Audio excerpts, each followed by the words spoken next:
Hey, it's Editor Nate here with part 2 of Mass Effect, the book nobody asked for. I was just playing on a one-parter, and then if it went over, I was going to put the remaining part on Patreon. Now, that didn't happen, and it takes a big man to admit his mistakes.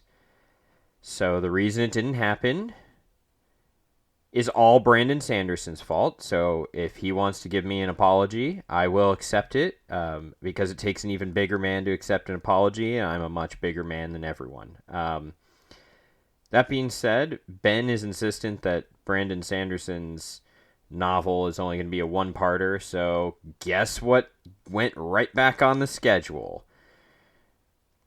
Be sure to text us the super secret word buried in this episode to prove that you actually stayed on board with this. Or don't. I'm going to go lay down now.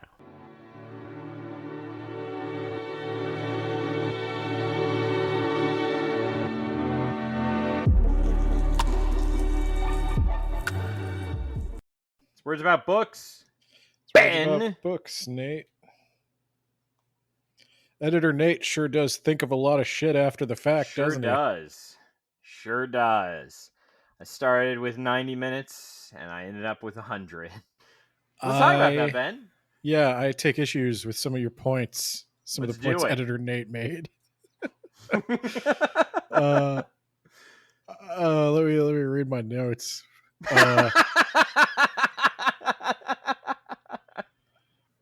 going to tell you right now, I don't buy that Mass Effect has good characters.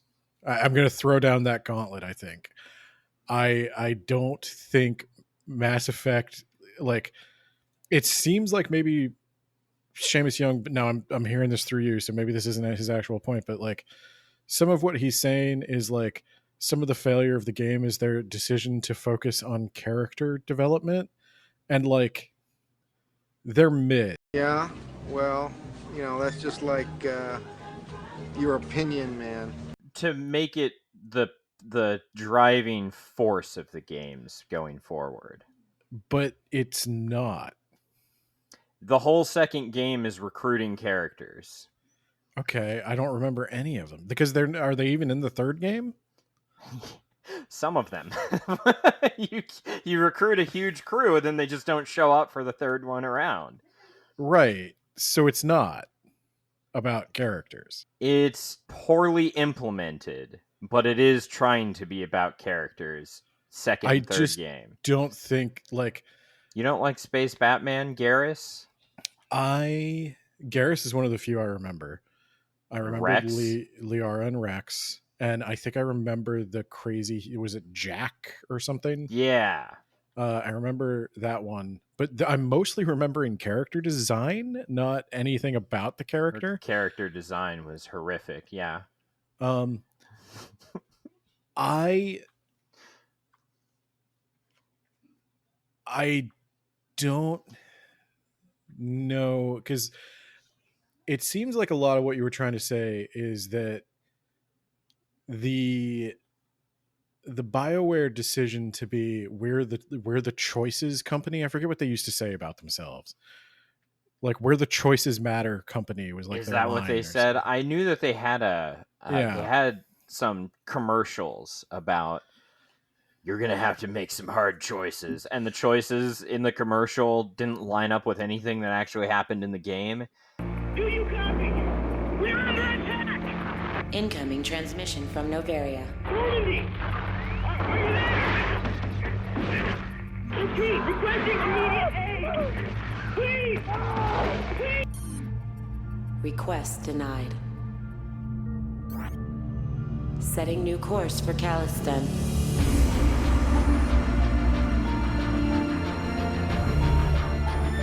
Many decisions lie ahead. None of them easy. Rated M for mature. Yeah. And yeah, there sure are a few choices, and then everything else is kind of like you say one thing, and this isn't isn't just this isn't just BioWare, but it is kind of on BioWare when they're the ones marketing it like this. Because I don't recall Elder Scrolls ever being like, you can have all this choice on who you are as a character. But I think BioWare's, like, the failure of these Mass Effect games comes from two decisions in the creative process. The first decision being to focus on player choice, and the second being to make it a shooter.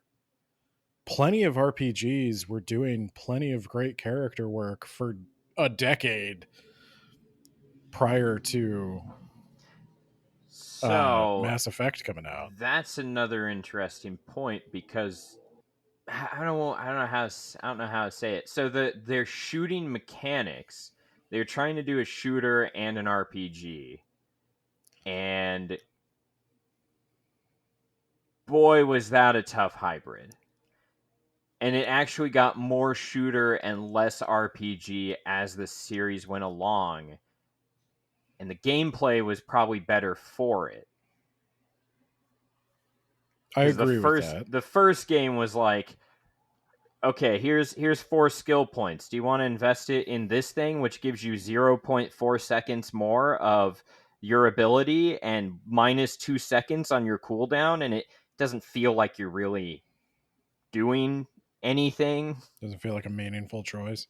No, Ben. It doesn't feel like a meaningful choice even for your character creation. So I will give Mass Effect this. They started maybe the proud tradition of people trying to fix what ain't broke with turn-based combat that goes on to this day. Like, I remember playing the Final Fantasy VII remake a little bit, and they have and Final Fantasy 15 I guess did this too, and maybe the other ones, but those are the only two I played recently. Where they try to make the turn-based combat not feel turn-based, like you still have to react to some stuff in the moment and everything. And I'm like, if it could just be turn-based, that'd be great. Oh, do they have a bar that fills up over time? Yeah, Yeah, they started doing that with like Chrono Trigger, and then they did it with other Final Fantasy games. And yeah, turn-based I think is you fine. need to pick one or the other. You could do an action RPG or you could do a turn-based RPG. Yeah, and they were in a weird hybrid situation. I don't like to get too into elements of like video game design because I really don't know anything about video game design. I'm But right there with you. I think the decision to try to make it a shooter drove the kinds of characters you could have, and that created a problem in and of itself because all the characters kind of like feel the same. Yeah, well, that's just like your opinion, man. You got a blue chick with a rifle, you got a dinosaur with a rifle, you got a bug man with a rifle, and They they had all just slightly different weapons. yeah, okay. But yeah, you only had 4 choices. You had sniper rifle, assault rifle, pistol, shotgun. Right. And so it's not like you're getting, say, I don't know, like a Final Fantasy VII, where you got a guy with a giant sword, you got a dude with a gun for an arm, you got a ninja, you've got a cat, tiger, dog thing. Shai's probably yelling at me in the background. Okay, yeah. So there's this bestial creature, but my point is, there's a lot of different stuff, and like you could play, what's a Western one? I'll tell you what. Even Bioware's like Dragon Age had a little bit more difference. You could have like a palette, like you had Dragon Age is also an interesting one to look at because the first game is wildly different from everything that came after it. Because as both Mass Effect and Dragon Age started, EA came in and purchased them, and so some of the people who worked on the first game are not all the people who worked on the third game. A lot of people came and left, and there were like 3 studios under the EA umbrella that helped to wrap it up because BioWare also needed to do Knights of the Old Republic, the MMO, on top of developing Dragon Age and finishing Mass Effect. was that what the MMO was called? I'm pretty sure. I think it was just the No, Old not Knights of Republic. the Old Republic. Yeah, Knights of the Old Republic. That's KOTOR. It's just Yeah. the Old Republic. Yeah. So that was the first thing. The first issue I had with Editor Nate was I don't buy that that it has strong characters and that all the problems and that like it's just a flaw of marketing that this choice system was given so much emphasis. I think it's a failure to deliver on the choice system they wanted to deliver on. I That would is the main say problem. that they delivered on a few choices, but it was very ambitious of them. Perhaps not even perhaps, definitely too ambitious to try to create a sequel, or not a sequel, a trilogy of games with the idea that a choice you make in the first game has to then carry on to the second and then pay off in the third. Well, especially with clearly no plan for how to do that. There were about 2 subplots that worked out all the way out in the third game. The second thing I wanted to address was your criticism of my inconsistent morality. And Inconsistent. Oh, with the Paragon Renegade system that doesn't work. no, you were saying Okay. that the choices I was describing, the things I wish I could do, like Oh, take Saren alive. you wanted to and take someone alive who couldn't Yeah. be taken alive. I wanted to take someone alive that couldn't be taken alive, and I also wanted to force people to go through like painful memory extraction torture. And you were like, "Well, Ben, that's not very Paragon of you." And what I'm telling I you was hoping is, that would annoy you. what I'm telling you is, I wasn't arguing from a standpoint of trying to know. be the Paragon. Oh, I know you weren't. I'm arguing from the standpoint of I'm curious about your universe and I don't want to eliminate the sources of information about your universe. Because here's my thing. With say you keep the 100,000-year-old fungus alive. Say you keep some of these people alive. You take Saren alive. Mass Effect 2 is real short because you don't need to go looking for the information because you got a guy who's been around for a couple of cycles.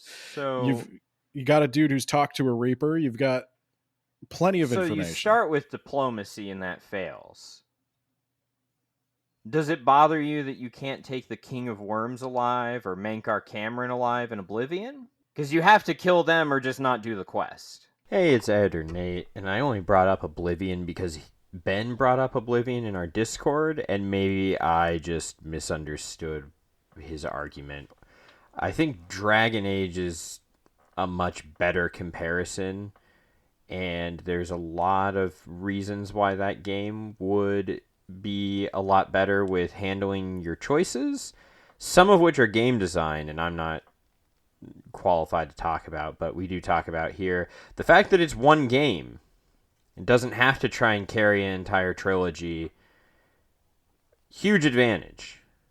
I can agree with a lot of Ben's points, but I still maintain that the first game was great.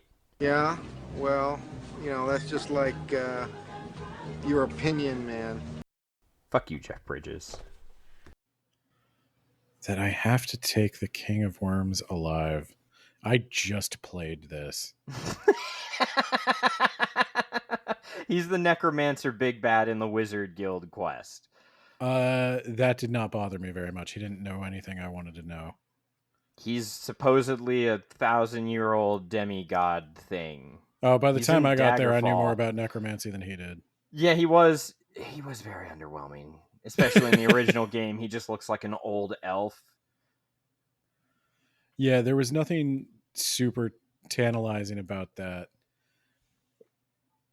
What about Mankar Cameron? His reveal that we're actually in a plane of oblivion all along, and he's just trying to return us to our natural state by giving dominion of it to a Daedric prince. He knows some weird shit. The thing is, Oblivion is not painted as a mystery to find out that what the nature Really of should have Tamriel But is. yeah, you're right. It They're really not- should have been.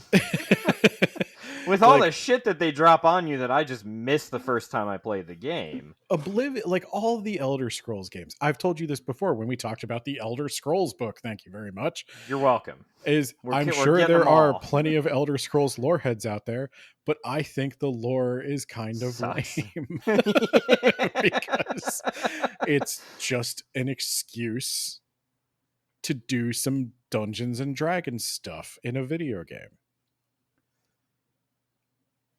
Yeah, I think Dragon Age did that better from a narrative standpoint. I First game. Also at kind of think least. Dragon Age did that better. But the first game remember also the has the people from Dragon Age. advantage of not trying to build to a sequel because they thought they were only going to get one.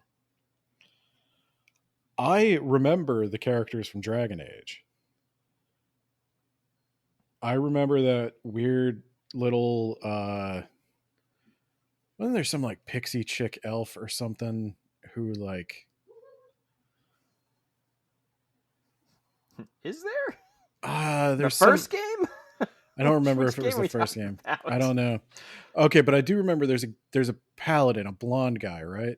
Oh yeah, you're thinking the pixie chick elf. She was like a blood mage from the second game. I think is who you might be talking about. That might be who I'm talking about. Yeah. Yeah. And there's also Morrigan. Yeah, Yeah, I remember her. Shale the rock golem.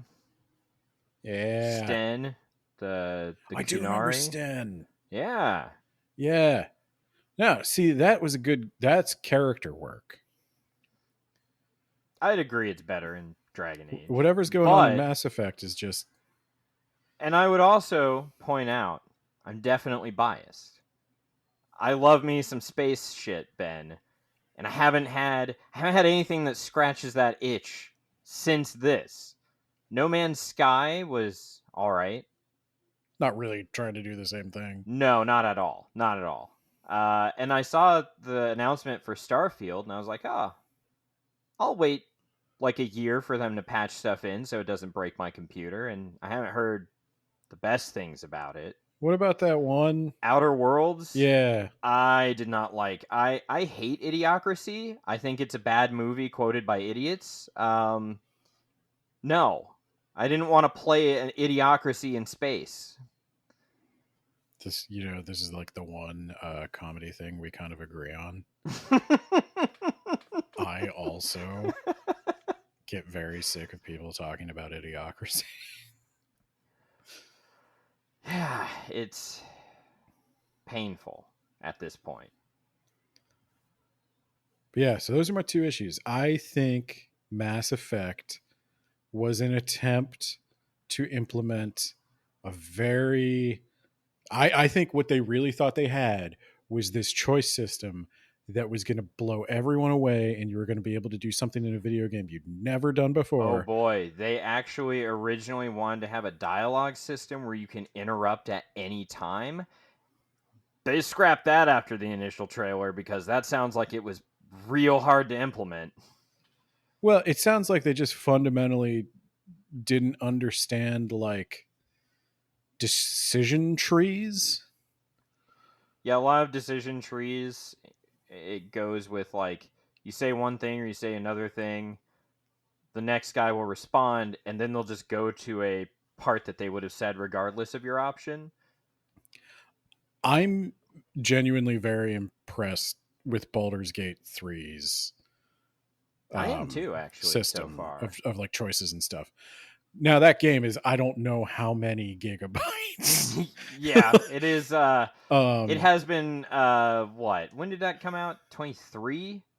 Yeah. So it's been like 15-ish years. Yeah. So you could say that, and I think they were. It was probably a little too ambitious for the technology they had. I don't think they could do what they wanted to do, and I think it would have been better if they just told a straightforward narrative where you played a Honestly, well-defined shepherd. Yes, I would agree with that. I would have much because you said he was underwritten so that you could kind of have him as a player avatar. I would agree with that. I would prefer if he were just this is Shepard. Does Shamus Young agree? I don't know Because if it he seemed agrees like on this was, that point. it seemed like that was being hand waved away. The amount of time and energy that went into a complete failure of the Paragon Renegade So system. he did talk about the Paragon Renegade system as failing. Definitely, for sure. I think the 'Cause, like, core failing for me. they didn't know how to use a system like that, and it maps it weirdly. Because But again, they'd it could be spent good and evil. so much time developing it that they didn't have time to go with a plan B after they made it. They just had to do a half shipped product. And I don't think they had a plan for how they were going to get 2 games worth of save files over a generation of consoles. Yeah, so the two stories that they did okay with are the Genophage side plot and the Geth Quarian side plot, where you get little snippets in each game with the characters on your crew. You make some choices, and in the end, based on your choices, you might get like a better, like the good ending, I guess is what I would say, where not everyone's gonna get fucked. You don't have to pick between the Geth or the Quarian. You can have both sides come to some sort of peace terms based on if you pursued those options in the previous games. And from what I've seen, I've watched playthroughs of the third game because again, I haven't played it. It looks like that was executed well, but then you've got shit like, the Rachni Queen in the first game. You can either kill her or let her go. And in the third game, if you let her go, she'll need your help against the Reapers or whatever. But if you killed her, then there's a palette swapped evil Rachni Queen that you got to do something with. And it Yeah. just kind of negates the choice that you made in the first game, when it would have, I think it would have been okay if you would have just, okay, you killed the queen, you just don't get that content.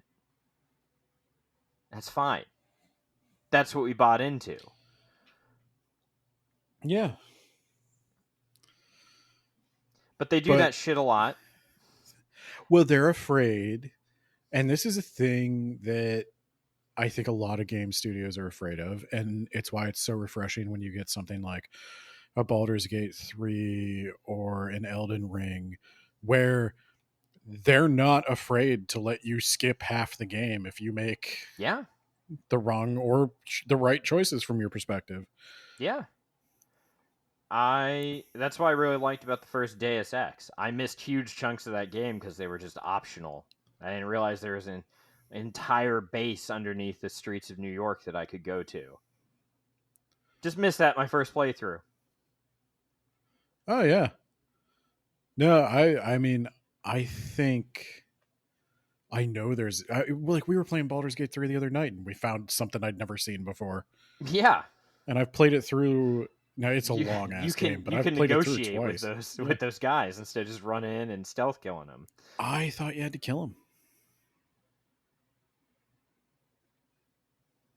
My bad. That's on me. We did wind up killing a lot of them though. We sure did. After they kept curb stomping us. But I tricked that orphan.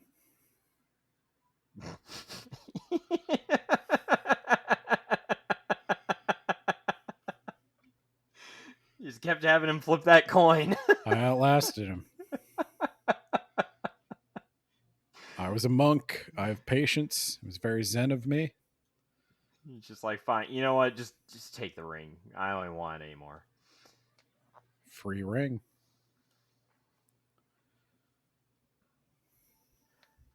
All right. Anything else? No, that's it for my pre-show rant. I'm ready to jump into Mass Effect 2, starring Charlie Sheen and that British lady. Oh, is that British lady? Well known. Oh, I have no idea. Miranda, okay. whoever she is. Oh, okay. She's mostly an ass. Like literally, like the camera just is really focused on that caboose. just Yeah. all the way up there. All right. Yeah. Mass My Tech- precious Baldur's Gate's not going to hold up too much to the. Uh-oh.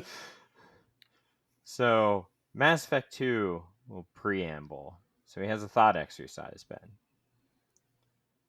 So, imagine a story where the main character gets like some sort of artifact of power or something. And the story is about figuring out like how to use this, because it's an artifact forged of like evil magic, but you can wield it if you're just pure of heart and good enough. And the whole story is about using that to vanquish evil with its own power. Okay. And he doesn't quite lay it out like this, but that could be an okay story. I mean, it's just it's a thought exercise, so you'd have to flesh it out, but it's not like bad on its face, right? Right. But would that be a good follow-up to Fellowship of the Ring? No. No. No, I was actually just thinking that. I was like, Tolkien would hate that story. Yeah. He's like, yeah. Imagine if another wizard, we'll just call him Blandolf, is like, no, actually Gandalf was wrong. Power isn't bad. It's just like you just have to be good when you use it.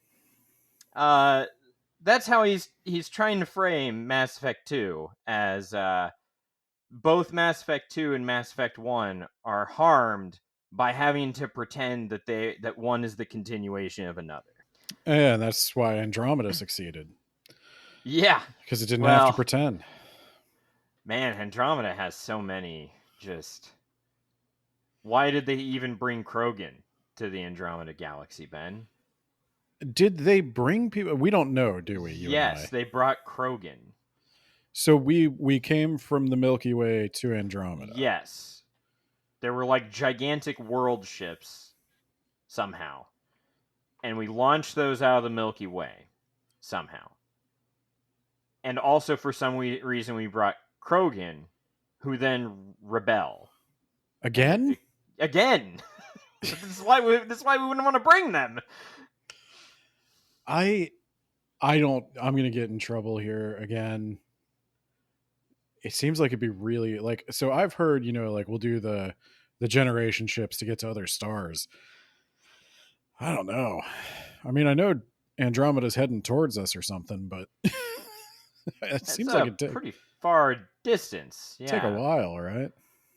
And they don't have mass relays. They would have to fly out there. And now, do we know they FTL. don't have mass relays? Why wouldn't they have mass relays? Because the Reapers built them, and the Reapers are in the Milky Way. Are they only? I thought they were outside the galaxy and they come back in. Yeah, outside the galaxy and come back in. They're not in another galaxy. Well, but couldn't they be? Couldn't they? Well, they're not. They could have been, but we show up in Andromeda. I don't think there are Mass Effect relays in there. And we still haven't figured that one out. We still haven't figured that one out. Okay. Man, I feel like I'd want to figure that out. No, Mass Effect Andromeda does not feature mass relays. Weren't the Protheans close? The Protheans had a prototype that allowed them to go just to the Citadel one way. Damn. So presumably within a few decades, they would be able to replicate the tech, and then, whoops, they all got killed. Yeah, but so, like, it's certainly possible. Wow, man. Okay, whatever. Humans We're not here are to talk here, about so that. it's possible now. We're going to do it. So, in this story, Shepard is going to start out. He's just hunting Geth now.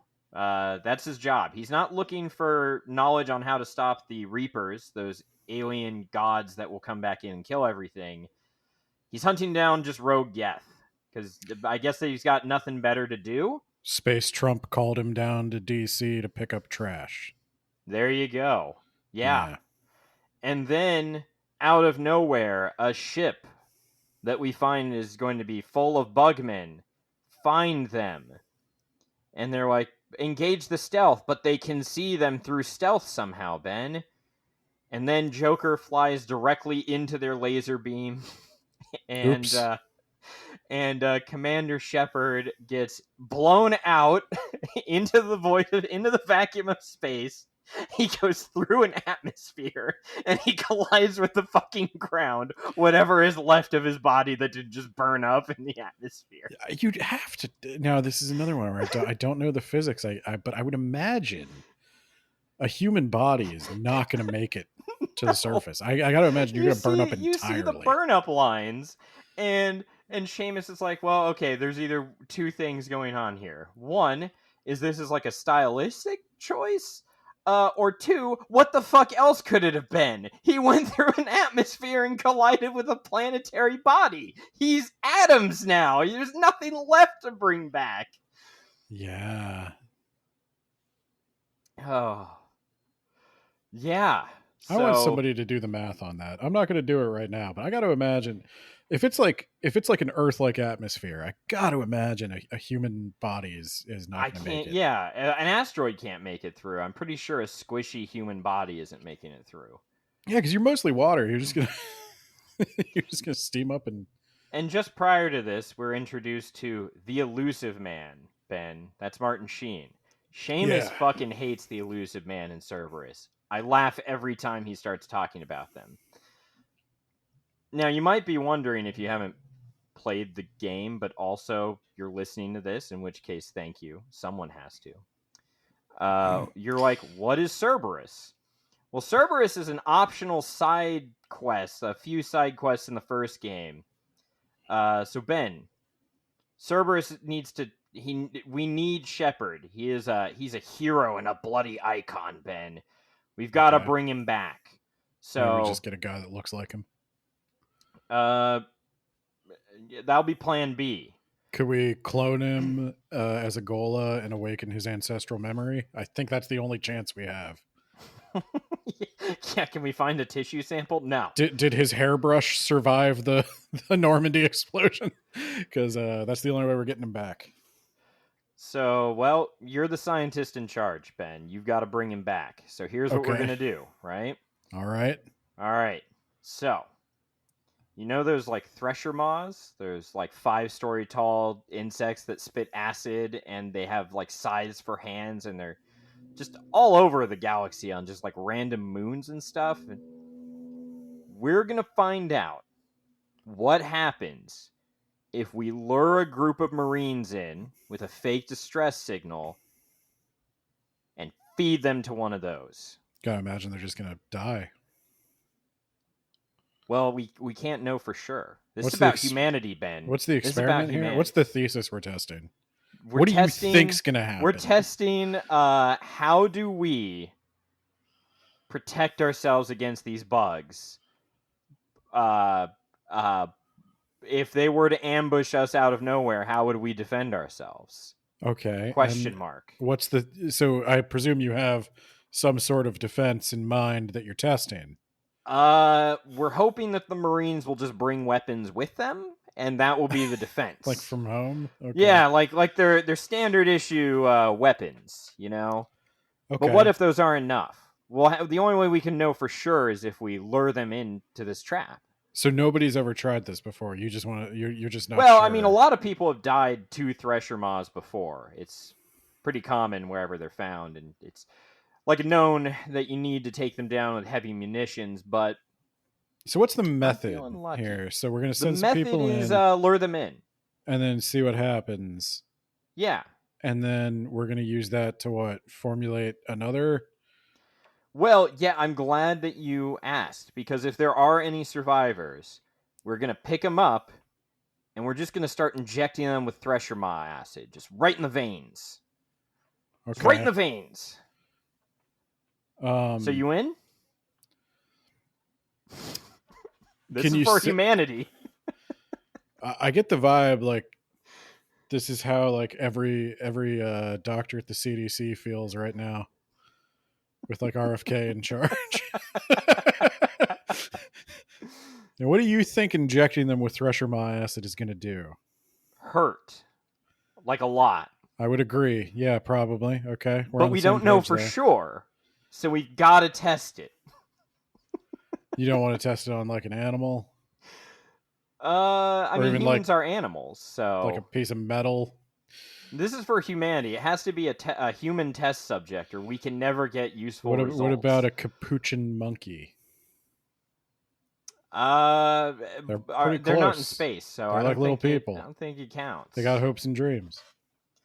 We'll put that as Plan B. Okay. Only because they have hopes and dreams. Otherwise, they're not human enough. No, I understand that suffering is a key component. Uh okay. How much, like, I get paid either way, right? Yeah, but we do have a pretty high scientist turnover rate. A lot of our experiments kind of turn on us. If you would rather, we can assign you to this school that we started up for biotic children, where we torture children for the good of humanity. If you're into that, you pit them against each other in fights for And that's humanity.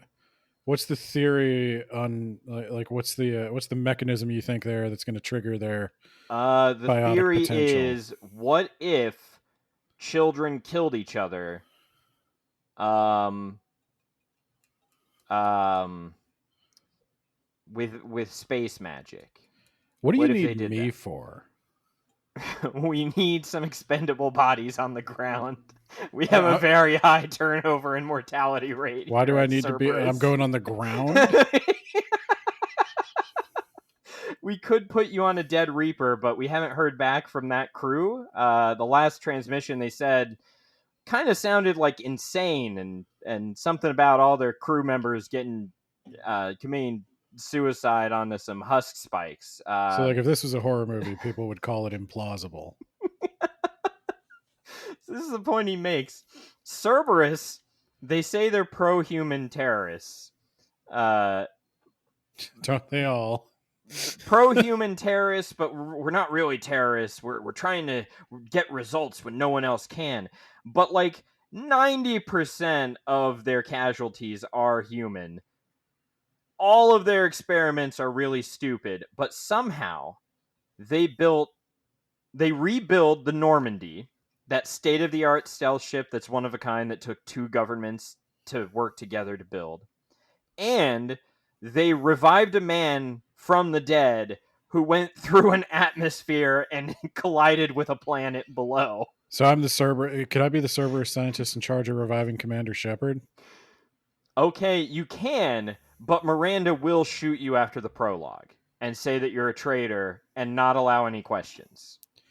Oh, well, the thing is, I totally was, because that's not Shepard. That's just a guy we gave plastic surgery to look like Shepard, because Shepard So, is gone. so most people are like, they're like, Shepard, are you even sure that Cerberus like brought you back all the way? Like that you're not just being mind controlled? And he never thinks about that again until the third game when he sees a video of just how fucking dead he was, and he's like, "Well, I wonder if they didn't bring me back as I was." Anyway, What and did he they just tell moves you on. happened to He you? just moves on. Yeah.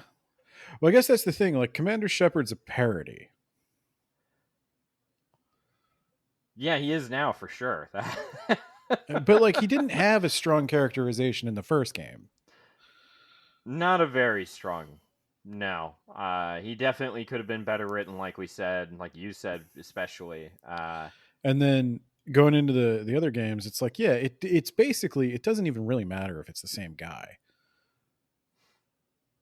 Because Well, he has to. he's an Shamus idiot. wonders, like, why did we have to kill him and then bring him back and then destroy his ship and then bring his ship back, and now he's working for crazy terrorists who torture children and inject acid into people's veins like they're space Nazis. I can answer that one for you, because he also needs to relearn all the skills, because you're not starting at level 30. Yeah, but he doesn't die in between the second and third game. I don't know. What's the logic for him not knowing anything in the third game? Who knows? What's the logic to any of this as it goes on? But yeah, they'll also, you can't ask any questions about Cerberus. or Uh, anything in general. no, anything, because like But Jack, you Jack never was could. tortured as a child, and it turns out it was for no reason because she would have been a No. powerful biotic no matter what. But when you go to Miranda about it, you're like, Miranda, what the fuck is with this torturing children thing? Miranda's excuse is like, that was a rogue cell. And then that's just it. That's just it. You never get to, like, follow up question, what? Like, really? You also don't get to bring up any of the thing. One of Shepard's backstories is that guy who was attacked by a thresher maw that Cerberus lured Shepard to, and he was the only survivor of his platoon. And he can't bring that up. Like, you know that you guys, like, fed my entire squad to a fucking thresher maw for no reason. Nope, I work for you now, I guess. See, I guess the thing is, it turns into like a dark comedy because that's kind of like what Fallout does. Like all the vaults, they have all the weird experiments that are totally Except they're trying pointless. so hard to make you buy into it and take That's it the thing. seriously. The sad thing about Mass Effect is it takes itself deadly seriously. But my point to both you and Shamus Young is, yeah, it always did. You never could ask any questions about anything that was going on. Hey, it's Ed or Nate. I keep trying to figure out how to make this a succinct point. I have to disagree with Ben here because you absolutely can ask questions. You can ask questions about how different alien species behave, how they view each other, how they view themselves, how they view humanity, yada, yada, yada. You can ask those questions. You can also ask about the mass relay. You can also ask about the Citadel. You might not get the answers until you play through and finish the game. So, yes, you can ask those questions. I do see where Ben's coming from because he said that humans are looking for Bigfoot in modern times more than these aliens have looked into where all of their technology comes from, and that is a huge glaring flaw. How much that bothers you is going to vary. Also, the point Shamus makes here is you can't actually ask Cerberus, the group that you are joining, why they do anything. Are they actually a rogue cell, or are they just evil space Nazis with cartoon mustaches who inject people with acid? Are they actually trying to help these colonists? Who are these colonists? Why are they fleeing from the Alliance? Why isn't the Alliance really doing anything or caring at all? You can't ask any of these questions, and that's actually the crux of the game. And at the end of the second game, you really don't have any more information about this the way you have more information about the mass relays and the Citadel. Because the whole thing leads any reasonable being to ask questions. Where did the mass relays come from? Why was the Citadel empty when we found it? Where'd everybody go? Why are there no The ruins? Protheans, and they decided to take a vacation, Ben. Why is there not a drop of data left in this space station we found about them? I mean, Shepard does pretty quickly think Reapers, whatever those are, killed them all. Now, no one else takes him seriously, and that's another thing. The council is now not just inclusive of humans, but it's run by humans, but they still don't believe Shepard about the Reapers. It's like I said. It's like I said, and this is my core problem with Mass Effect. It's the whole, like, what if we're in a simulation argument? If you ever manage to create a simulation that perfectly mimics reality, and the beings inside that simulation don't realize they're in a simulation, the likelihood that it's simulations all the way down goes up exponentially. So it's really dumb when you know there's ancient aliens to not think there's ancienter aliens. The cycle of extinction has been occurring for millions of years. Well, and that's the thing, especially if the Protheans vanished like when,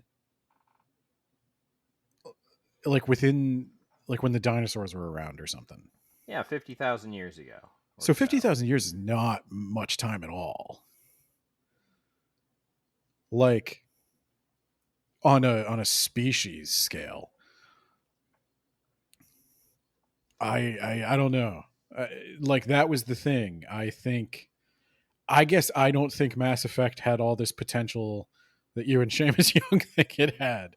I think it was kind of doomed to be what it became.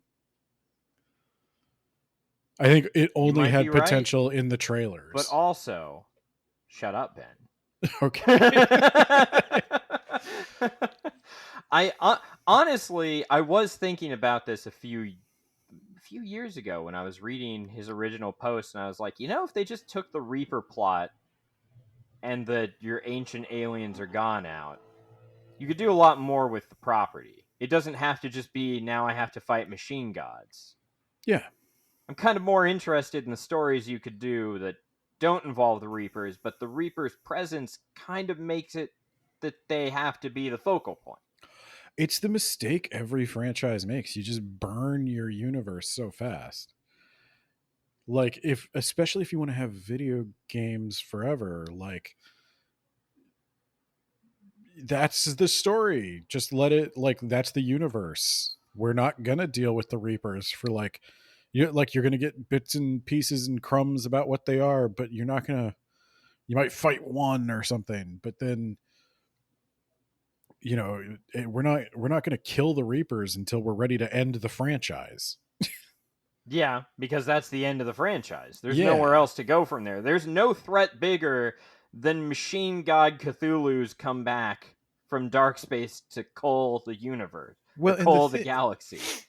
And the thing is, the satisfying end to that would be these species that had been under the thumb using technology they didn't understand, mastering that technology and ascending and flourishing and doing whatever.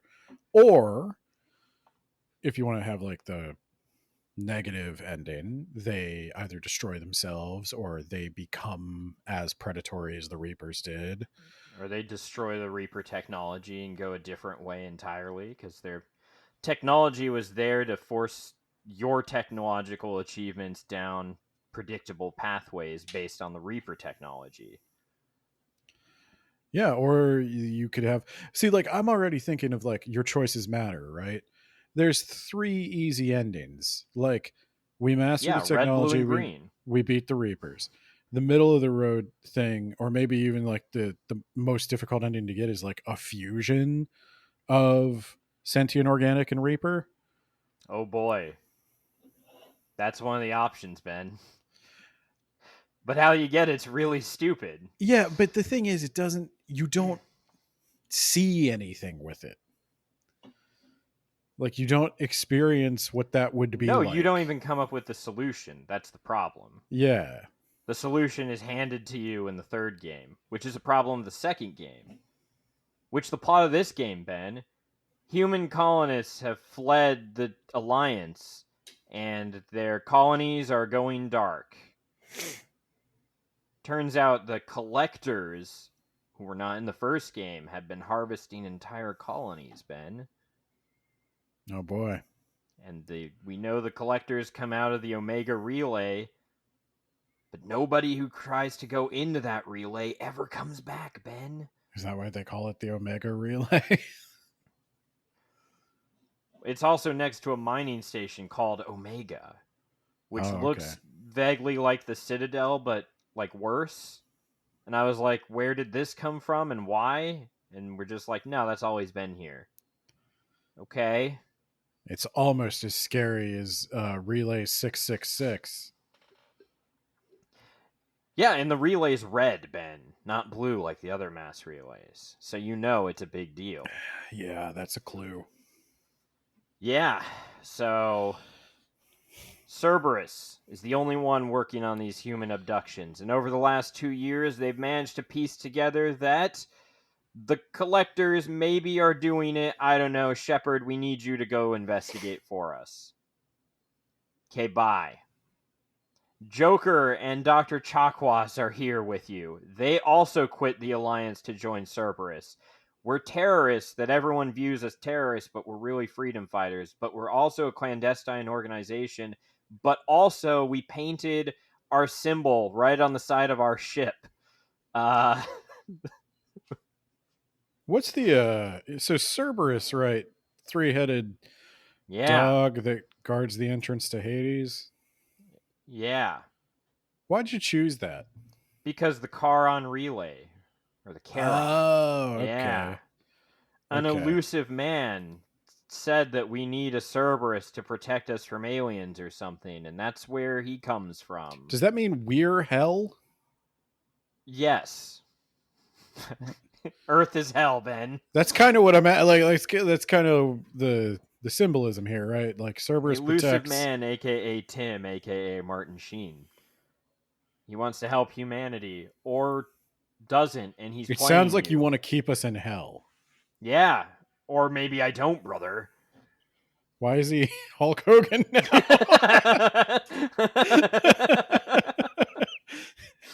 So this is also a character that didn't exist in the first game. So yeah, we're gonna go get the collectors now, Ben. All that shit with the Reapers, they're probably connected to the collectors or whatever. Go get them. You think So- you think the Reapers, the collectors, the harvesters, the gatherers, you think all these things might be connected? Yeah, maybe. Who's to tell for sure? We'll have to investigate by sending a 3-man crew on the ground to shoot them. A lot.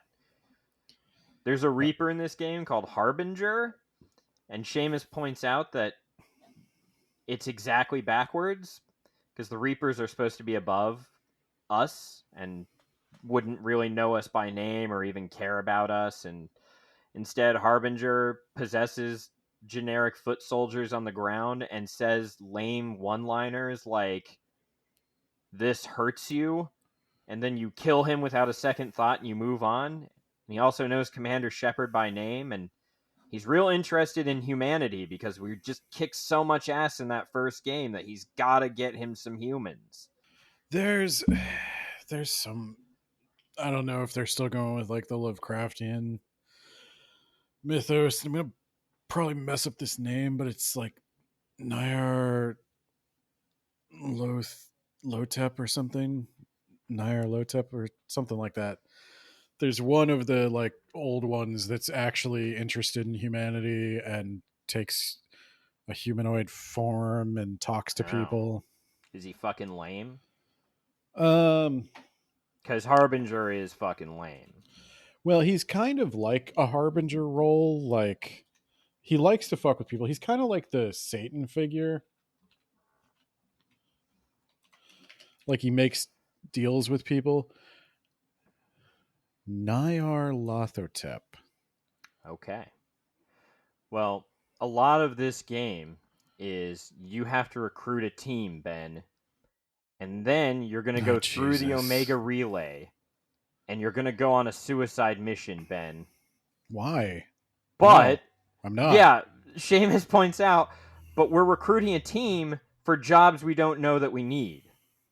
What if we get... They theorize that on the other end of the Omega Relay is the Collector's home world. So if that were true, it's not. It's a space station at the end. But if that's true, was Commander Shepard going to go down with 2 of his friends and shoot an entire planet until he's won? Yes. Yeah, I guess he was. He recruits a bunch of people, some with overlapping functions, and you're like, well, why though? You don't know why you need these people, but you know that they'll probably be important later. Maybe. I'm planning on romancing some of them. What if you get down there and you find out you need a plumber, and you forgot to recruit a plumber? Sorry. It's me, Mario. Crossover.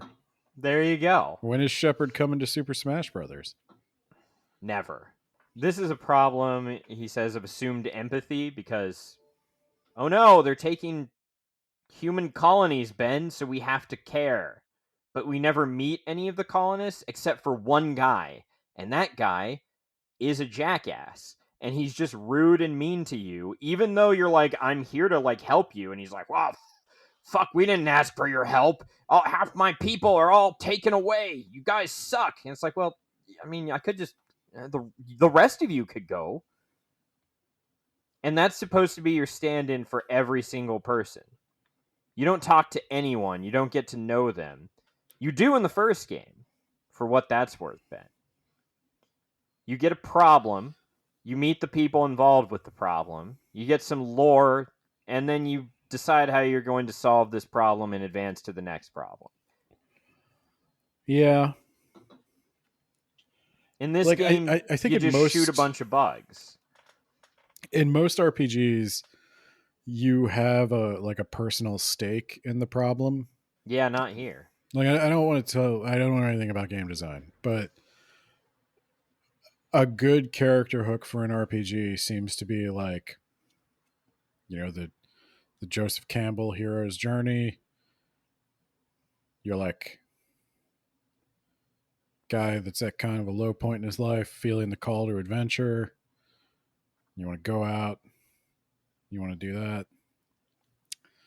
You want to learn some stuff along the way. You want to meet, the archetypes, Yeah, you want to meet some characters who you're the going to be rogue, solving the problems of. the wise master, the princess or whatever. Yeah, I don't know. It's because that was another thing. Like I said in the Discord, like Master Chief is more interesting to me than Commander Shepard. Wow. And I think somebody said that Master Chief was like an objectively interesting character because of all this stuff. And I'm like, yeah, I don't know. Is that in the game? I don't remember any of that from the game. No. But no, the thing that was at least interesting, like the thing with Master Chief or like the Doom Slayer or like shooter protagonists, they tend to be like over the top action hero types. Doomslayer is awesome. But then with Commander Shepard, I don't know. You're the one who really values this like space opera. Commander Shootsmans is his name in the second and third game. Yeah. Because in the space opera thing, like I would want like the old Star Trek thing. Like you're on an exploratory mission or something. You got to learn a bunch of stuff. You got to do some away missions. You got to do some dogfights in space. You're describing some of the stuff in the first game. Yeah. You go down, you meet the colonists of Zoo's Hope, you hear what's been going on, why they're here, what they do here. And the idea is you're supposed to care when you're like, oh, they've all been infected by this plant monster. We got to do something about that. But then the thing is, Starfleet's solution, though they fight plenty, the people they send usually also have some kind of scientific interest in it. They're not sending like marine grunts in to shoot the shit out of it. He's a commander. Thank you very much. Yeah, but the people working with him aren't. You've got a lieutenant and a sergeant in there. I guess that's my thing is like Starfleet is a military organization, but it's also like a scientific organization. I mean, I can live with either if they do a story well enough. I don't really want RPGs about like in every RPG I've ever played where a character is in the military is the bad guy. And they wind up breaking away from the military. You're not in the Alliance in the second game. Yeah. You're part of a terrorist organization. Like Final You're also Fantasy not a Spectre. I see. Yeah, you're not a Spectre or in the Alliance. You're part Turns of out being a terrorist and being a Spectre, pretty much the same thing. No, one of them has a mandate. What's the mandate? Do what we tell you to do. Sounds one like of them isn't illegal, Ben. Sounds like the terrorists are given more clear orders. That's the difference between lawful evil and chaotic evil, baby. No, it's not. Anyway. So, I guess that's the thing. Is like, what are Commander Shepard's values? Well, you get to pick some of his backstory, Ben. So you tell me. I would say he values like Hot alien ass, exactly. yeah. Also, if you're thinking you would just rejoin the Alliance or the Spectres, you can't because you work for Cerberus, and you work for Cerberus because you can't join the Alliance or the Spectres again. It's Why? fun circular logic, Ben. So you have to work with Cerberus because you can't not work with Cerberus. Checkmate. Okay. So Shepard does a bunch of missions, and then he fights off an abduction in progress. And then the elusive man is like, "Hey, that ship that attacked you, it's been disabled. So, go get it." And Shepard shows up, and he decides to board the ship.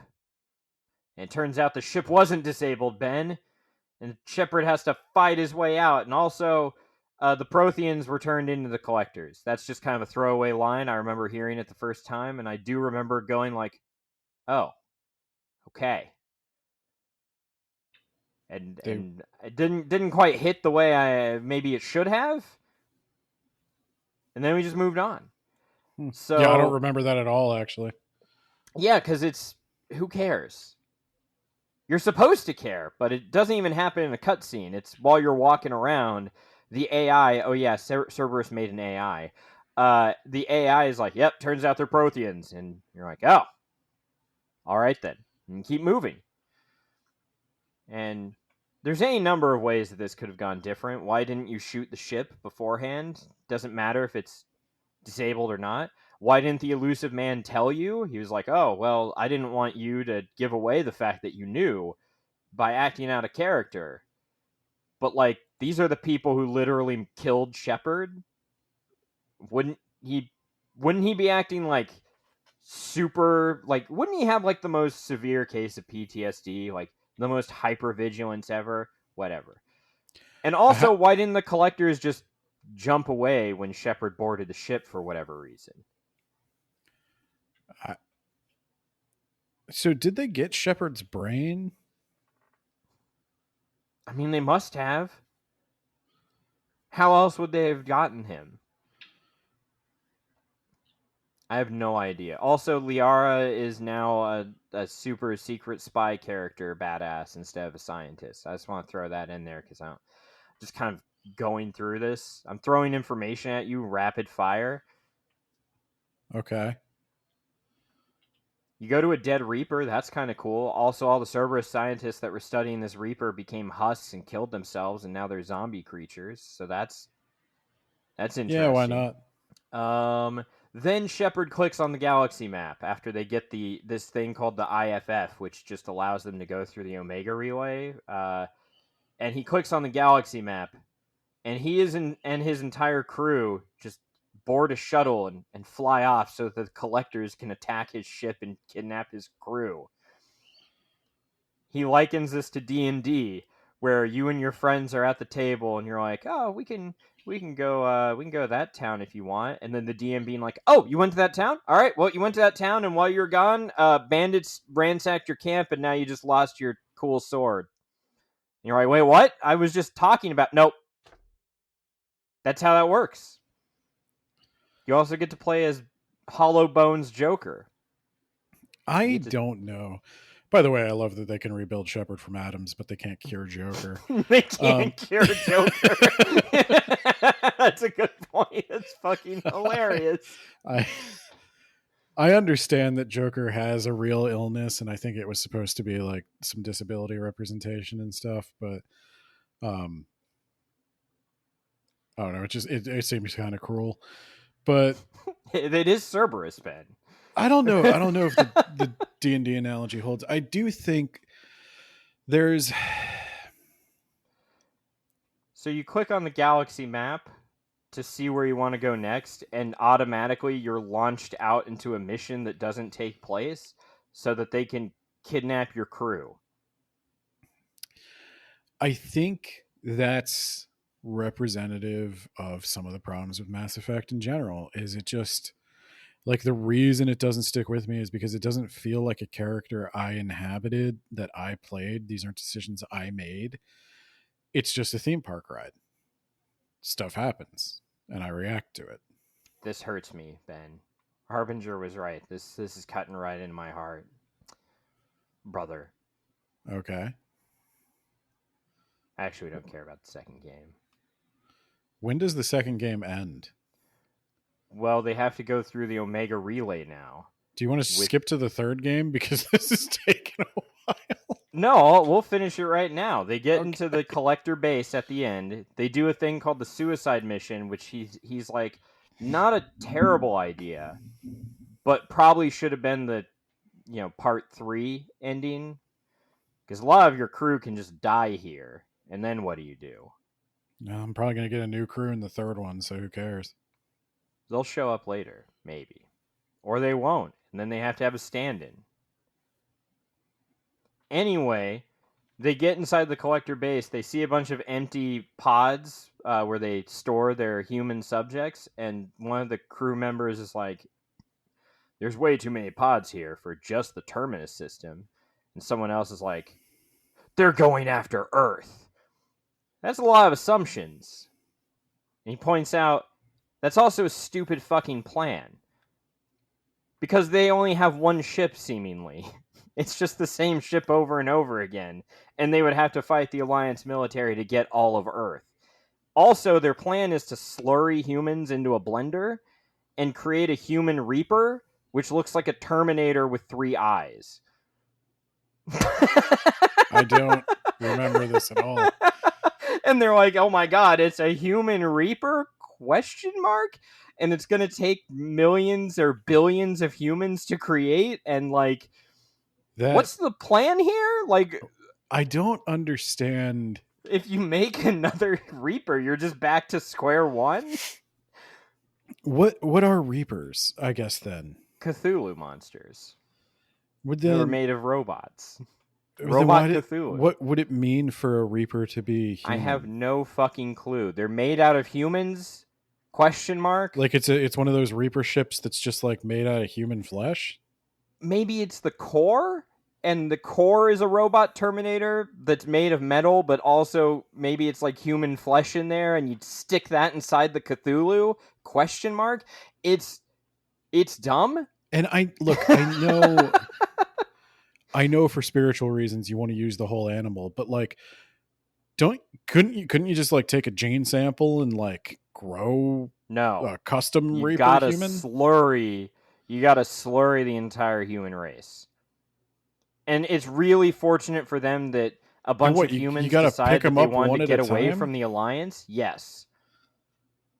Humans decided to leave the Alliance to colonize. We don't know why, but they did. And now those colonies are going missing, which was real convenient for the collectors who needed trillions or whatever of humans to make a Terminator robot with 3 eyes that will then go inside of a Cthulhu monster and put us back at the events of before Mass Effect 1 of a lone Reaper in the galaxy with no way of opening up the mass relays. So is there like a... Is this what all Reapers are? Or like all Reapers? I have no fucking clue.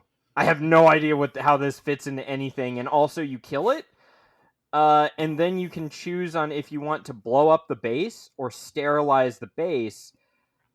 But those are the only options, Ben. You can't sterilize the base and then give it to the Council. You either sterilize the base and give it to Cerberus, this terrorist organization, or you blow it up and you lose all the knowledge of the base. The end. That's it. Yeah. So this is where I get my critique structure for sequels, like A Court of Thorns and Roses 2 and Hunger Games 2, where the second part of a trilogy is probably one of the hardest ones because it has to be a standalone story while also building off of the first installment and then building to a third.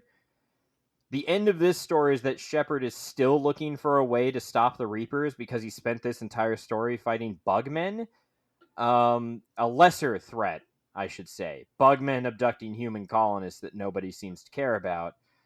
And there's also a DLC, Ben, where maybe the Reapers come in or maybe they don't. So in order to save the galaxy, Shepard blows up a mass relay and it wipes out an entire star system. Wow. And the problem with that is they can't commit to whether or not they use it because they don't commit to it. In Mass Effect 3, Shepard is going to be on trial, but it's never specified what he's on trial for. And also, nobody thinks about, like, oh, if you can blow up a mass relay. One guy blew up a mass relay and killed an entire star system worth of people.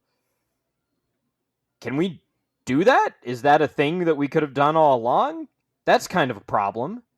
We should maybe look into that. Because there's a lot of those things. And if they can... I'm not in the business of looking into things. That's fair. You know what? It'll probably work itself out. This is speculative fiction where what if we didn't speculate?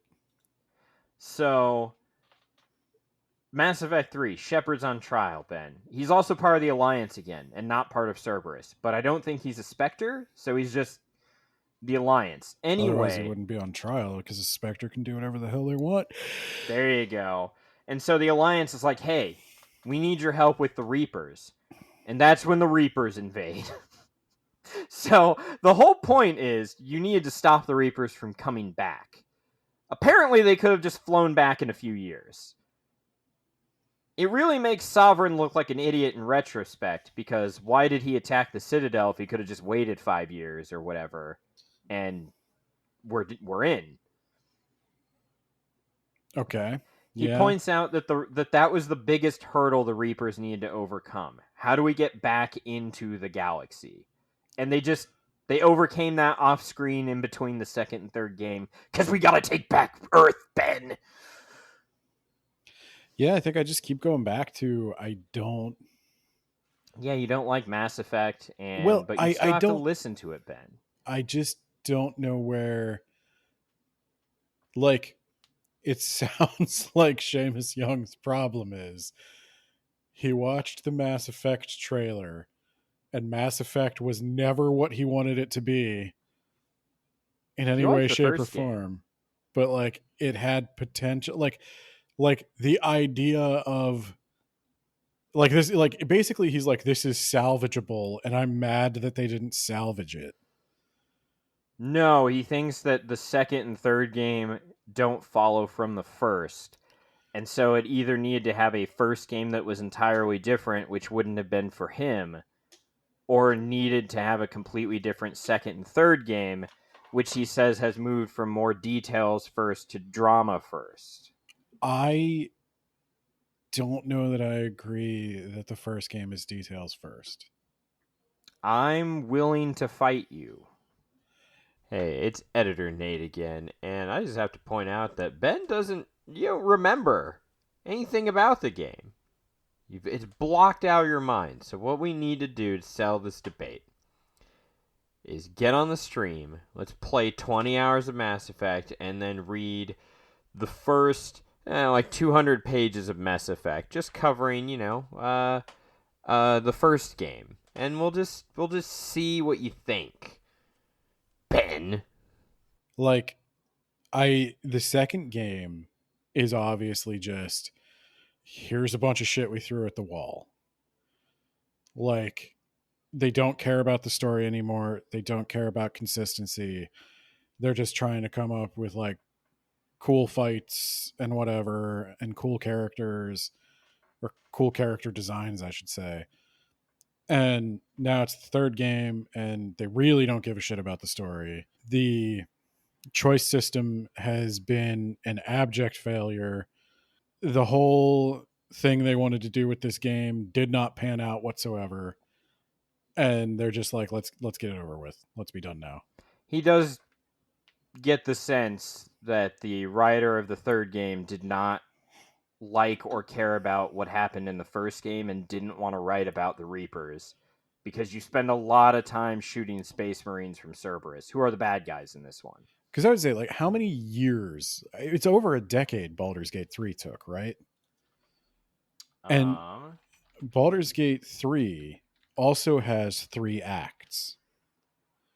And if each act had come out as its own game, like they do flow into each other. The choices you've made do matter for where you're at when you get to the Baldur's next. Gate 3 took approximately 6 years. Okay. All the Mass Effect trilogy took 5. Yeah. Well, I guess no, probably took a little longer, but the first game released in 2007 and the third game released in 2012. So this is my thing. If you didn't have, like, if you wanted to have this complicated choice system and you wanted to have 3 games, then the decision tree for all 3 games needed to be written before you release the first game.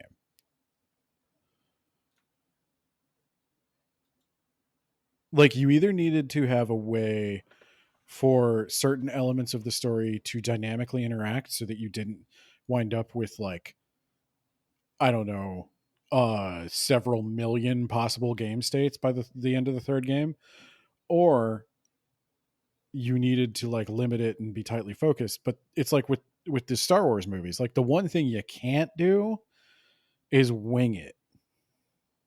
So it sounds like, I don't know what drama happened behind the scenes, I don't know what went wrong, but, like, broken from the get-go.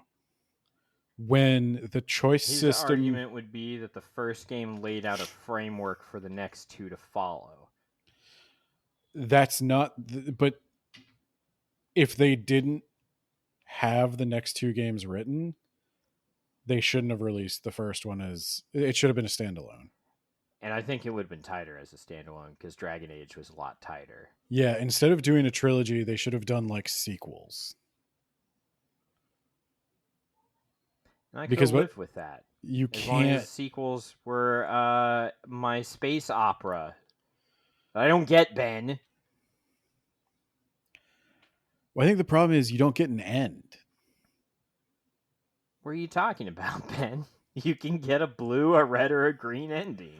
But you don't know what the result. Like, Shepard dies as the result. it's all about your choices, but you don't know what the result of your choices are. What's even worse is who gives you those choices, Ben. Yeah. I'm just saying, I think it was flawed from the ground up. I think as soon as that choice system failed to crystallize, the whole project was just a scramble to get something people might want to play. They'd spent too much money to scrap the whole thing, and they had to move forward, but the idea they built the whole thing on collapsed, and it never recovered from that. I think it was very, very ambitious for what they were trying to do. And if anything, like, for example, someone came in and buys your company, goes wrong, it's going to fall apart. Well, but I think I don't know. Do you think part of the, when was BioWare sold? It was happening during the Mass Effect 2 time period, somewhere around there. And was Dragon Age 2 during that time or after? Dragon Age 2 came after. Dragon Age 1, I believe, was around that time as well. It was bought... Oh, okay, shit. It was bought in 2007. Officially completed 2008. So basically the first game came out. Development for the second game would have started with EA overseeing.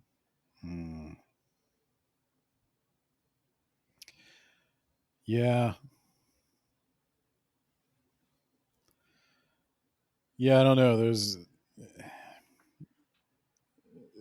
EA is not known for being a story first game studio. EA is not known for being good for game studios. If you get bought by EA, you can expect to be in the unemployment line sometime. It's sometime in the near future. If something fails to deliver and they're insane expectations, you're fucked. Or if it delivers, bye. I don't need you anymore. Yeah, Andromeda apparently actually sold, but it didn't sell like 10 million units, so you're done. Nah, game development's one of those. I mean, the whole tech sector is in trouble right now, but game development has always been one of those industries that a lot of people want into. And, And they find out it sucks. well, a lot of people want into it, and the people paying for it don't super care how well it's done.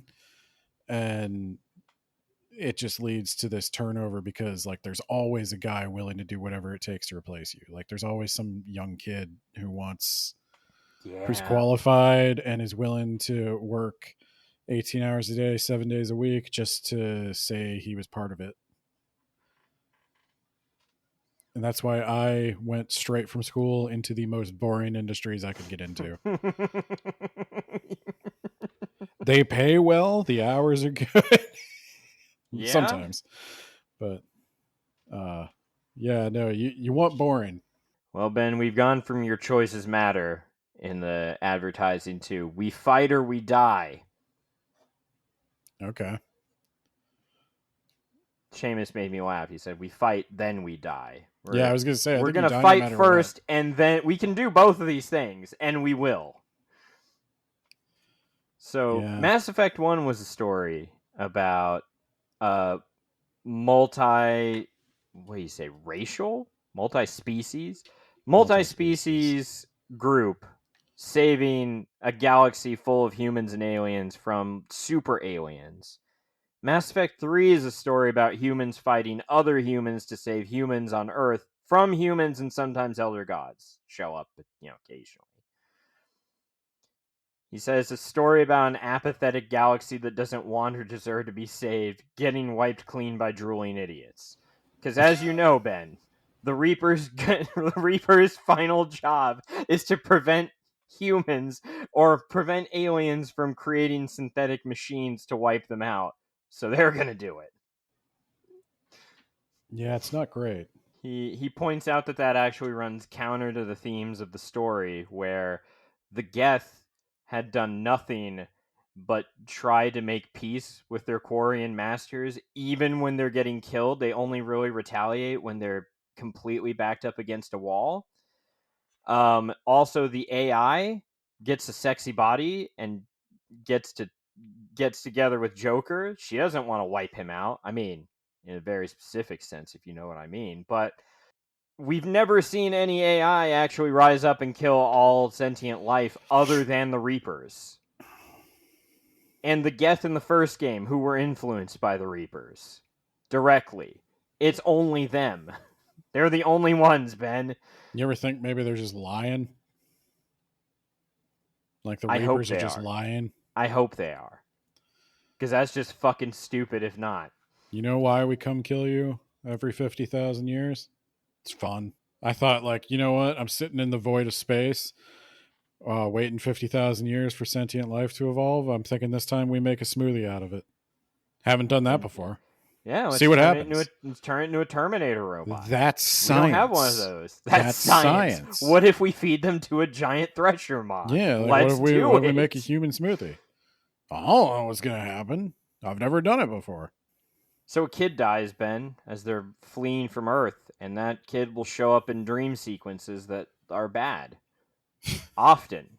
Just nonstop. I think I remember that. Cerberus also has an army that can attack everywhere on multiple fronts in places they shouldn't even know about in some cases. Cerberus's plan, the elusive man, here's his plan. He wants to control the Reapers, Ben. But in order for that plan to succeed, your plan actually has to succeed first. But instead, every time Cerberus just busts in the door, starts shooting civilians for no reasons, no reason stated at all, and it doesn't advance their goal of controlling the Reaper. Apparently, all your conversations with the elusive man are just circular. Oh, and he has a ninja who recharges his shields by striking a pose in the open. So that's what we're doing now. I do think part of the problem is I think I did start like skipping dialogue. I think you were right to do that because I watched the dialogue. I hated it. I did not listen to every line. I can tell you that. So He has a thought exercise. Ben, you want to participate in this? You have no choice. You have to participate in this. Let me give you a thought exercise, Nate. Please do. You're a game studio that was recently acquired. Oh I God, I'm immediately quitting. fired half your staff. I'm done. Now, anyone can write words. That's easy. I do it every day in my emails. This is one of the thoughts that he had, that writers are seen as expendable. Yep. We're going to write this video game. It's a video game. How complicated could it be to write? People are mostly there for the shooty. Yeah. And Commander shoots mans. Let's if fucking do it. If you're ever confused about what to do, just put the camera on not Elizabeth Hurley's ass. And then deal. Here's what you're going to do. I don't have budgets for employees. Employees require benefits, and then there's all these laws about unemployment if I fire them. You're going to get contractors. Now, I went on Fiverr. Wow, this sounds a lot like what's going on in the world of nursing. It's what's going on in the world of everything. Yeah, we're just gonna hire out these people so we don't give them benefits. Yeah. No, so you're gonna here's a list of guys I found on Fiverr. They all say they know how to write words, and have them write some words. Well, bang, okay. Crisis averted. Yeah. It's not that hard to write words. All right. I mean, look at this Shamus Young guy. How much can he cost? He's writing 800 words for free right now. 800 pages of words, not 800 words. 800 words is nothing. Yeah, let's put him in charge of Mass Effect. All right, Ben. Okay. Let me speed run through this. I even wrote that in my note here. So the Reapers, they harvest people, right? I guess. And it takes centuries for them to harvest. And Shamus was like, I always thought that was because, like, that's a lot of people spread out over a galaxy, and, like, so they have to be methodical about getting rid of them. No, the reason it takes so long is because the Reapers land on a planet and then painstakingly kill people one by one. One Reaper at a time. Now, in this game, so normally they attack the Citadel, seize the mass relay network, shut it down, but they don't do that this game. Instead, they just attack every home world all at once. Also, they don't orbital bombard anything at all. They land on that planet and they do it, space fisticuffs, mano a mano. To be fair, in order for life to, like, re-evolve every 50,000 years or so, or even like every million years, I don't think you can just nuke it from orbit. I do think you would have to be a little bit more selective about the damage you did. Nah. I would engineer a virus that only attacked humans. They engineer a virus that only attacks non-humans. Okay, well, that's most of them. That's most of them. Then you just need to take care of the humans. Yeah. No, they're going to land and they're going to harvest you one person at a time, laser by laser.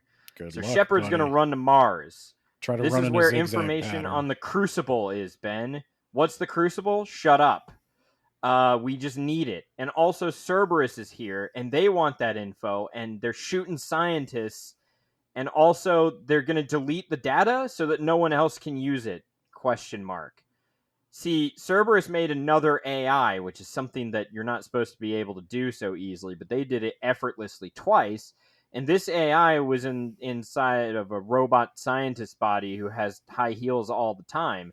And that's where you get the body for your AI after you kill their AI.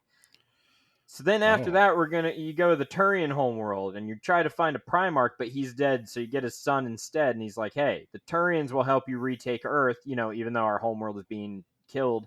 We'll help you retake Earth, but you got to get the Krogan to join the war first. So then you go to Grissom Academy, where Cerberus attacks. And then you go to Solarian planet. They have a single fertile Krogan female. And the Krogans want the genophage cured to join the war so that the Turians will also join the war. And then Cerberus attacks here. Why does Cerberus attack here? How do they even know that this is where the Solarian... Like, this is CIA headquarters for the Solarians, and Cerberus attacked to stop you from curing the genophage for some reason. Wait, is that how the genophage worked? Like, it made the females infertile? It changes from game to game. I was going to say, it was a plague in the first game that caused 9 and 10 children to be stillbirth. That's what you told me. And then you also told me that they lived on this planet that caused them to reproduce, and they lay eggs. So they lay like 30 eggs at a time. So that means it's still like 3 kids, which is less than 30. But like, I think they could make that work because they live for like 300 years. Yeah, but also the Krogan they just go out and fight a bunch and die. So their numbers are actually losing attrition because no one wants to stay on the home world and reproduce and repopulate. Oh man, see that was actually Rex's thing. He was like, I'm pissed off about the genophage, but that's not what's killing my people. My people are killing my people by being my people. My people are Vol cells. Respect. So yeah, Cerberus attack.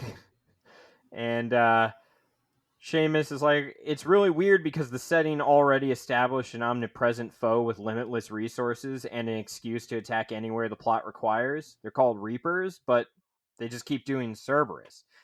Anyway, so you cure the genophage, and then you go to another planet where Cerberus is running around kidnapping civilians, and what they're really doing, what the player sees, is they're shooting civilians. And then Admiral Hackett is like, that's weird. Cerberus doesn't normally do this.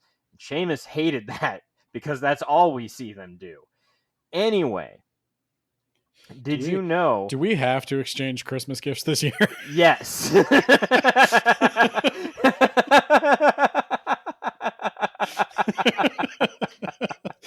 Okay. So you go to the Krogan homeworld then. The Turians buried a bomb here long ago to blow up the planet if the Krogan ever got out of hand again. And Cerberus somehow knew about that, even though they shouldn't. And they're going to dig it up, and they're going to use it, so you got to stop them, Ben. And then you go back to the Citadel, and Cerberus has invaded the Citadel. You said sprint to the end, but you don't usually sprint a marathon. How did they breach the Citadel defenses, Ben? I don't know. Why aren't the Reapers here? We don't know. Also, you shoot a bunch of guys. All right. So, then you do the Geth-Quarian conflict. Cerberus actually isn't involved in that. And then you go to the Asari homeworld because the counselor is like, hey, we had a beacon.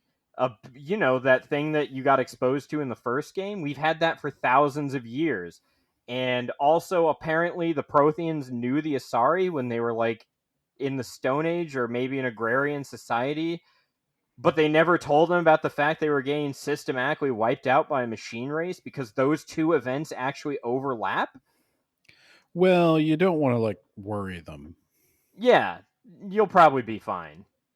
So they don't come after farmers. That is true. I don't know how they would know that, but that is true. And so they said that the Asari, they're so much more advanced than everyone, but the reason is because of this beacon.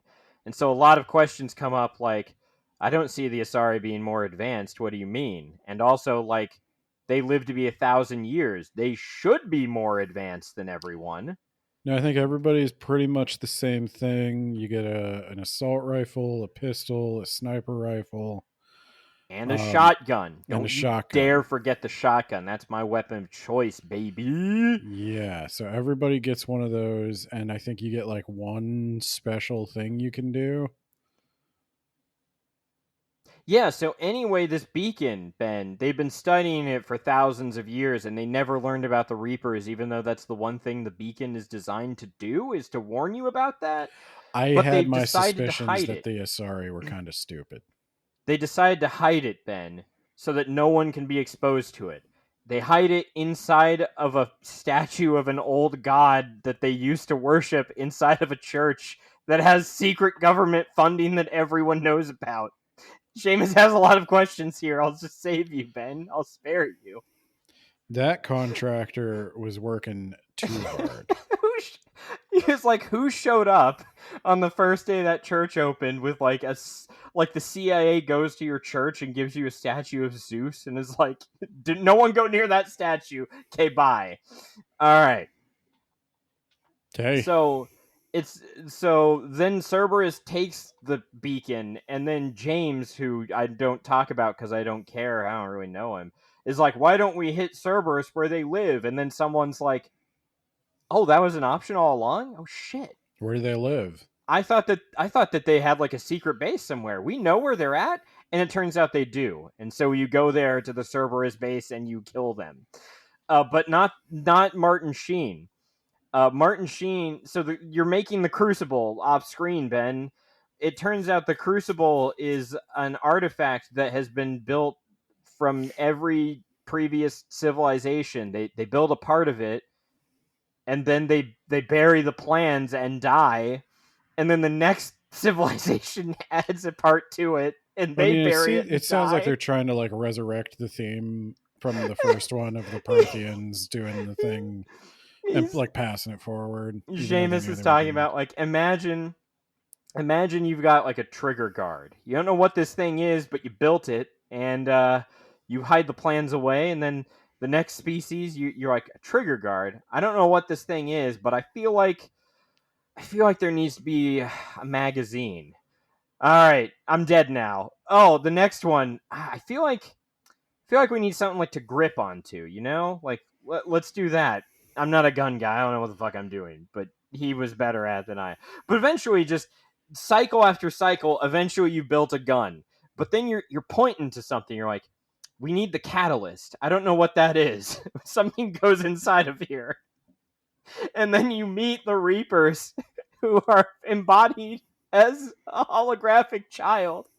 If you're still listening, here, put this bullet in your gun and shoot yourself. That's how you win. If you're still Commander listening, Shepard has to die, Ben. Please beat comment the code word Topo Chico. And that way I'll know that you made it this far. You know, maybe we don't do a Christmas gift this year, Ben. You know, I'm coming around to it. Yeah. We do, but it can't be a book. There you go. You want to trade like candles and we'll talk about that?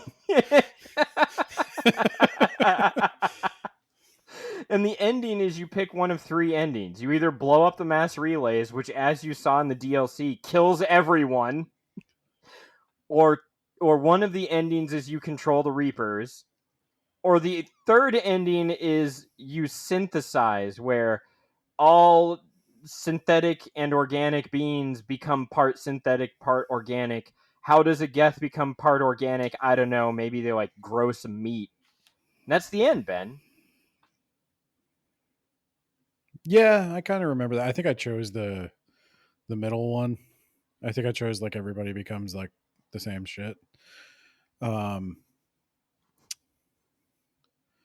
yeah, I really don't know what else there is to say. I think my only disagreement with you and Shamus Young is that you both really want a space opera RPG.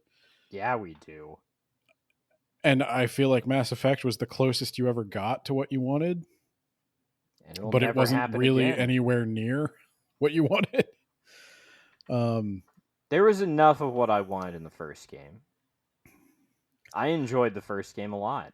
I think the first game, I will agree with you that it had potential. I think it all just hinged on that dumb choice system, and then it fell apart. Like they should have written a character. I can agree that they should have characterized Shepard better. Maybe they should have just made one story first, because who knows if EA is going to swoop in and buy your studio up and you're just going to get fucked. Well, you could always not sell. Or, yeah, you could always not... Well, yeah. The game could also not sell, and then you don't get a second or third story. Yeah, and then you're just shit out of luck. It was highly ambitious, and there was a lot of room for it to fall apart, and it did. I think what you should do. But I still love the first game, and I'll cut you with a rusty butter knife. I think what you should do is do some kind of rip-off Mass Effect Ben, if I win the D&D lottery, campaign. I am going to just make my own Mass Effect. Just do some rip-off D&D campaign. And you can run it as an actual play podcast. Maybe I will. Words About Books. Actually, promise you, this isn't a bad idea. I wanted to get some more writing stuff in. One day, the Words About Books tabletop role-playing game episode 2 will come out. and by We're that like time, 6 episodes in at this point. I think you'll be ready to start running this. Are there any space tabletop games that you heard of that are any good? I've heard some decent things about Star Wars, but then you have to do Star Wars. I don't think you can easily just... If I were you, I would probably just there's nothing wrong with adapting D&D or Pathfinder or something like that. And I'm sure they have, because like D&D has the Spelljammer stuff, but if you don't want to do like magic, yeah, you could either look for a system or you could just adapt.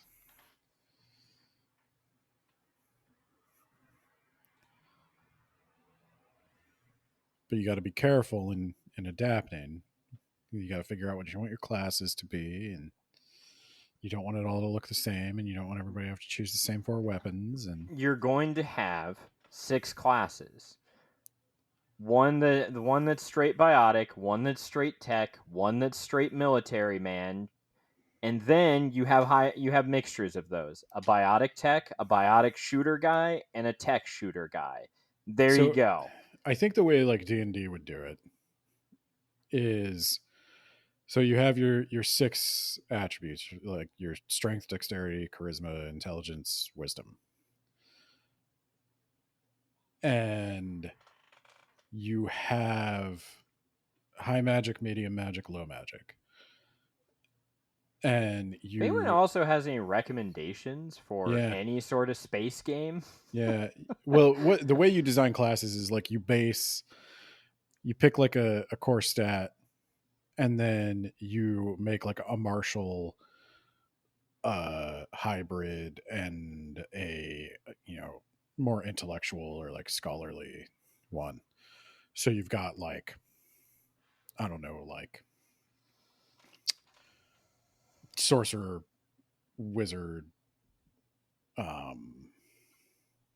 warlock, or maybe like arcane trickster, rogue, and you've got there's ways to design classes, but I'm sure there is definitely a space one out there somewhere for somebody. So there you go. That's how you can do this. And you can bring it all back to the world of tabletop where it all belongs.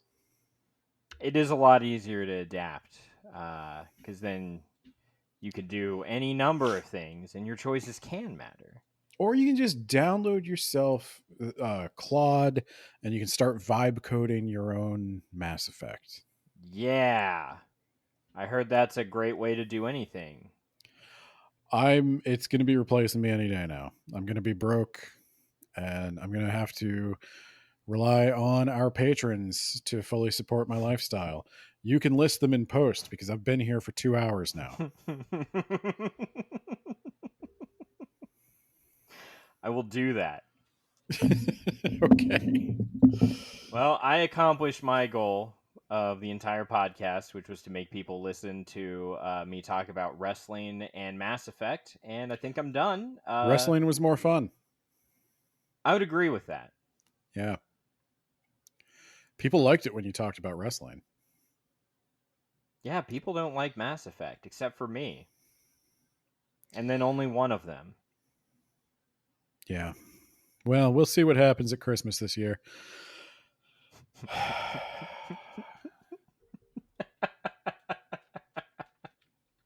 I'm tempted to just give you Bigfoot erotica.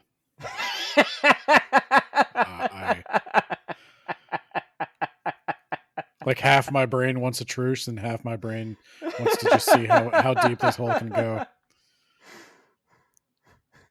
All right. Later. I'm willing to do a truce.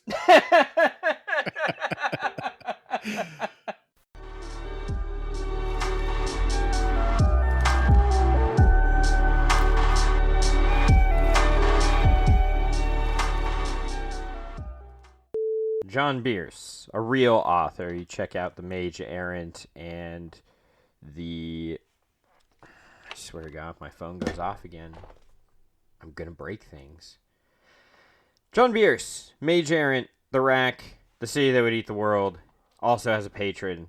I'm doing this in one take. I don't care anymore. If the cat doesn't go away, I'm going to eat him. Then we got Jamie the Gravy Man. And if you want the gravy... .wordpress.com, where he reviews Maybe My Cat soon, because we're going to eat him if he hasn't cut it out. What does cat gravy taste like? I don't want to know. You don't want to know. Maybe he would review it. Also soda and movies and anything but books.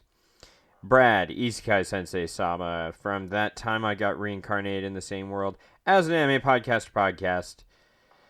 And last but not least, Spooky Shy with a Y, on TikTok.